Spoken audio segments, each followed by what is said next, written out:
જોવા ટ્રાફિક તારીખ 30/10 ભરૂચથી પૂનગામ તરફ. આનું કારણ 6 લેનમાં કાર છે અને એક કાર જઈ શકે એટલી જગ્યા, અને ઉપરથી બંને સાઈડથી વાહનો આવે છે. ઉતરવા માટે 2 લાઈન છે અને ચડવા માટે 1, અને એમાંય તે ચડતી વખતે બહુ સમસ્યા થાય છે, કેમ કે જે ઓછા સીસીની અથવા સીએનજી કાર હોય અને ડ્રાઈવર ઢીલો હોય તો એનીથી કાર ચડી શકે નહીં અને ટ્રાફિકમાં વધારો કરે છે એવા લોકો.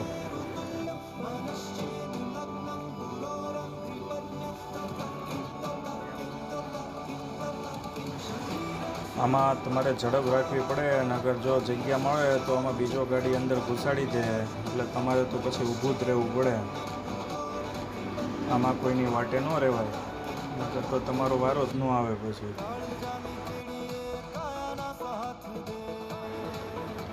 આ જો માણસો બધું ગાડીમાંથી ઉતરીને વિડીયો શૂટિંગમાં વ્યસ્ત છે. બધા પિકનિક સ્પોટ બની ગયો હોય એવું છે અત્યારે આ પૂનગામ તરફનું વાતાવરણ.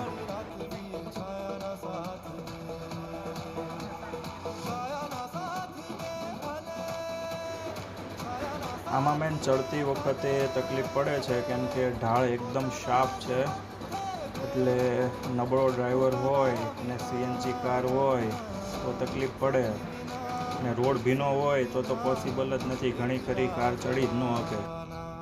ચાલો, આપણો વારો આવી ગયો છે. લાઈન ફટાફટ ચાલે છે, તો આપણે હવે પૂનગામ તરફ નથી જવું અને ડાબી સાઈડ ટર્ન લઈને હાંસોડ તરફ જવામાં સારું પડે, સુરત સાઈડ જવામાં, કેમ કે રસ્તા પણ સારા છે. અંકલેશ્વરમાં વધારે તૂટેલા રોડ છે અને ટ્રાફિક પણ મળે. આ સાઈડ પૂનગામ તરફ જવાય, અને અત્યારે આપણે હાંસોડ તરફ જઈશું.